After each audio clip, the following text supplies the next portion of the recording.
श्री शिवाय नमस्तुभ्यम। दोस्तों, creative India by Anushree channel में आप सबका बहुत स्वागत है। दोस्तों, आज का वीडियो बहुत ही विशेष वीडियो है।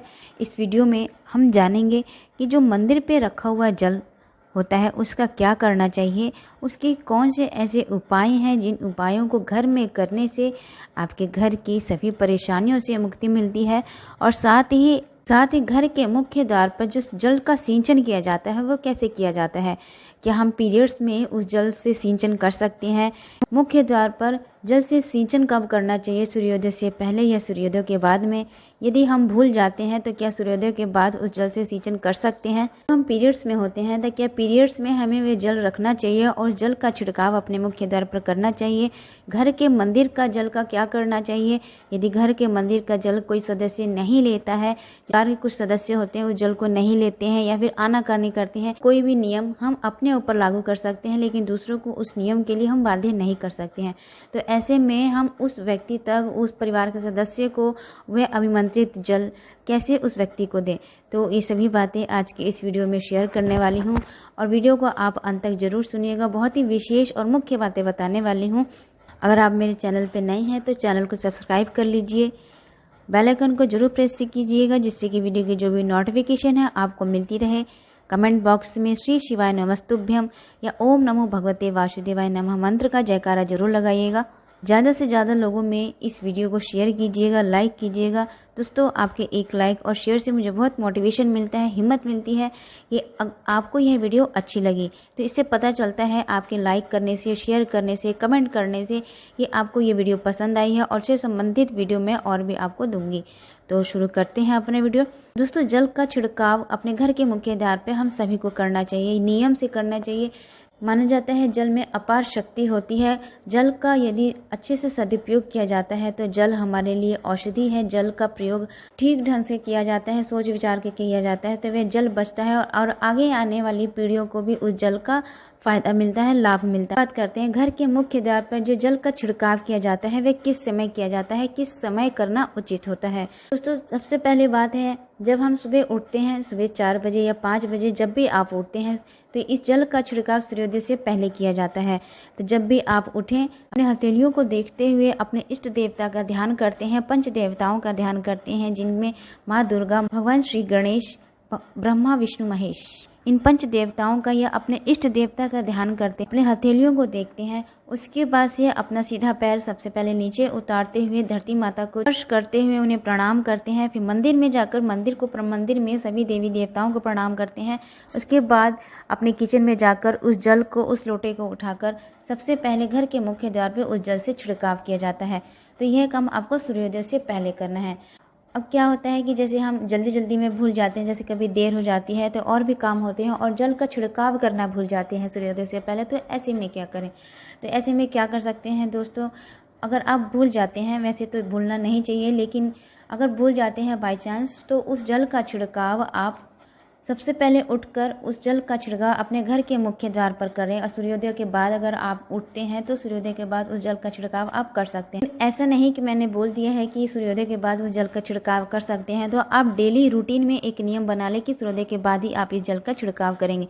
कभी कभी बाई चांस कभी आप देर हो जाती है तो ही आप ऐसा कर सकते हैं, नहीं तो इस जल के छिड़काव की कोई मान्यता नहीं रहेगी। इसी प्रकार से सिंचन अगर आप करते हैं तो इसका कोई भी लाभ आपको नहीं मिलेगा। जल छिड़काव करने का जो सही समय है, उचित समय है, वो सूर्योदय से पहले ही किया जाता है, क्योंकि सूर्योदय से पहले माता लक्ष्मी भ्रमण करती हैं, सभी देवी देवताओं भ्रमण करते हैं। वह ब्रह्म मुहूर्त का समय होता है, सभी देवी देवता उस समय आकाश में घूमते हैं और वह समय पितरों का भी होता है, पितृ भी आपके घर के आसपास भ्रमण करते हैं। तो उस समय यदि आप अपने घर के मुख्य द्वार पर जल का छिड़काव करते हैं, माता लक्ष्मी का स्थिरवास आपके घर पे सदा सर्वदा के लिए हो जाता है, पितरों का आशीर्वाद मिलता है।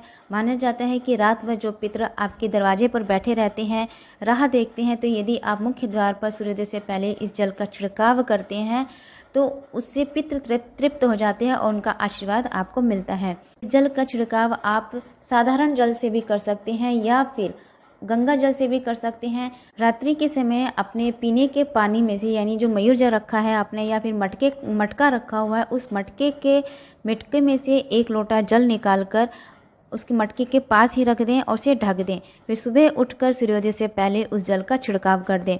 मटके का जल अगर आप रखते हैं तो अति उत्तम है। मटके के जल में शास्त्रों में वर्णित है कि परिंदे में यानी मटके में पितरों का स्थान माना जाता है, तो यदि उसका जल अपने मुख्य द्वार पर उस जल से छिड़काव करते हैं तो पितृ तृप्त हो जाते हैं, माता लक्ष्मी की कृपा प्राप्त होती है, सभी देवी देवताओं का आशीर्वाद आपको प्राप्त होता है।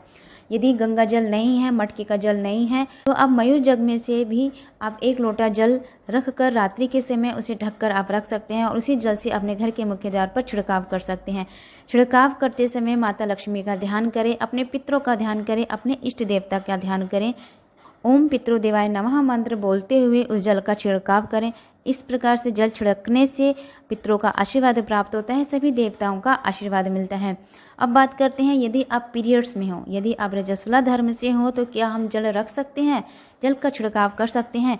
तो बिल्कुल भी नहीं, क्योंकि यह जल पितरों को प्राप्त होता है, माता लक्ष्मी को प्राप्त होता है, सभी देवताओं को प्राप्त होता है। तो मुख्य द्वार पर अगर आप जल, यदि आप रजस्वला धर्म के समय, पीरियड्स के समय उस जल का छिड़काव करते हैं तो इसका पाप आपको लगता है और उल्टे परिणाम मिलते हैं। तो आप पीरियड्स के समय इस जल का छिड़काव बिल्कुल भी ना करें और जल को बिल्कुल भी बाहर ना निकालें। यदि गलती से निकाल भी देते हैं तो फिर उस जल से छिड़काव ना करें। लेकिन हाँ, घर में कोई आपका सदस्य है, घर के किसी भी सदस्य को आप बोल सकते हैं कि 1 लोटा जल निकाल कर रात्रि के समय मयूर जग के पास या मटके के पास रख दें। फिर वही व्यक्ति, वही सदस्य सुबह जल्दी उठकर सूर्योदय से पहले उस जल का छिड़काव कर सकता है, लेकिन यह छिड़काव आपको नहीं करना है। अगर कोई सदस्य नहीं करता है तो कोई बात नहीं, 1 हफ्ते का आप स्किप कर सकते हैं। उसके बाद से जब अशुद्धि खत्म हो जाती है तो शुद्ध अवस्था में आप जल का छिड़काव करने का नियम फिर से बना लीजिए। लेकिन नियम अनुसार अगर आप इस जल का छिड़काव करते हैं तो इसके परिणाम आपको शुभ मिलते हैं, आपको बहुत ही लाभ मिलता है। धीरे धीरे आपके घर की नकारात्मक शक्तियाँ, जो घर में जो ग्रह कलेश बने रहते हैं, इस जल का छिड़काव करने से वास्तु दोष दूर होता है, पितृ दोष दूर होता है। घर में यदि कोई रोग है, उस रोग की समाप्ति होती है। यदि आप नियम के अनुसार करते हैं, इस जल का छिड़काव करते हैं, तो इसका लाभ आपको अवश्य देखने को मिलेगा। अब बात करते हैं, यदि घर के मंदिर में आपने जो जल रखा हुआ है, पूजा से पहले जो घर के मंदिर में जल रखा जाता है 1 लोटे में, उस जल का क्या करना चाहिए? दोस्तों, उस जल में सकारात्मक शक्तियाँ होती हैं, देवी देवताओं का आशीर्वाद होता है। वह जल अभिमंत्रित होता है, मंत्रों द्वारा वह जल अभिमंत्रित होता है। जल का उपयोग, यदि आपके घर में कोई बीमार व्यक्ति है और वह ठीक नहीं हो रहा है, तो प्रतिदिन उस जल से उसे आचमन कराना चाहिए। घर के सभी कमरों में, सभी कोनों में उस जल से छिड़काव करना चाहिए। जल का छिड़काव करने से घर में सकारात्मक विचारों का उत्पत्ति होती है, यानी सकारात्मकता होती है, नकारात्मक शक्ति बाहर जाती है। और घर के मुख्य द्वार पर यदि इस जल से छिड़काव करते हैं, सिंचन करते हैं, तो जो भी बुरी शक्तियाँ आपके घर में प्रवेश करने वाली होती हैं, वे बाहर ही रहती हैं, वे घर में आपके प्रवेश नहीं करती हैं। जब भी आप किसी अच्छे काम के लिए जा रहे हैं, शुभ कार्य के लिए जा रहे हैं, तो इस जल का आचमन कर तभी निकलना चाहिए। इससे आपके कार्य बनने लगते हैं। व्यापार वाले स्थान पर, जहां आपका व्यापार है, यानी कि जो बिजनेस जहां आप करते हैं, काम करते हैं, उस स्थान पर इस जल से छिड़काव करने से आपका व्यापार अच्छा चलता है, व्यापार में वृद्धि होती है। कभी भी आपके काम में किसी भी प्रकार की कोई कमी नहीं होती है। धन के स्थान पर जहाँ आप पैसे रखते हैं, इस जल का छिड़काव करने से धन में वृद्धि होती है। बच्चों को स्कूल जाने से पहले या फिर उनके, आप बोतल में भी उस जल को थोड़ा सा डाल सकते हैं। यदि बच्चे आनाकानी करते हैं उस जल को लेने से, तो उनके बोतल में उस जल को थोड़ा सा डाल सकते हैं, जिससे कि देवी देवताओं का आशीर्वाद उन्हें प्राप्त होता है और उनकी पढ़ाई, उनकी शिक्षा में भी वृद्धि होती है। उस जल को आप अपने पेड़ पौधे में डाल सकते हैं, तुलसी के क्यारे में डाल सकते हैं। यह जल अभिमंत्रित जल होता है, बहुत ही शक्तिशाली जल होता है, देवी देवताओं का आशीर्वाद होता है इस जल में। तो इस जल का दुरुपयोग बिल्कुल भी ना करें और इस जल को आप अपने घर के किचन में, यानी रसोई घर में इस्तेमाल कर सकते हैं। घर के खाने में, जो आप खाना बनाते हैं, उसमें डाल सकते हैं। यदि आप सात्विक भोजन बना रहे हैं तभी उस जल का प्रयोग कर सकते हैं आप। तो दोस्तों, इस प्रकार से आपको अपने घर के मुख्य द्वार पर जल का छिड़काव करना चाहिए, जल से सिंचन करना चाहिए। मंदिर में रखे जल का इस प्रकार आपको प्रयोग करना चाहिए। इस जल को उपयोग करने से, प्रयोग में लाने से आपके जीवन की सभी समस्याओं का अंत होता है, देवी देवताओं का आशीर्वाद प्राप्त होता है, पितरों का आशीर्वाद प्राप्त होता है। तो दोस्तों, यदि इस वीडियो की जानकारी आपको अच्छी लगे तो चैनल को सब्सक्राइब कीजिए, लाइक कीजिए, शेयर कीजिए, बेल आइकन को जरूर प्रेस कीजिएगा, जिससे कि वीडियो की जो भी नोटिफिकेशन है आपको मिलती रहे। मिलते हैं अगले वीडियो में, तब तक के लिए नमस्कार। श्री शिवाय नमः।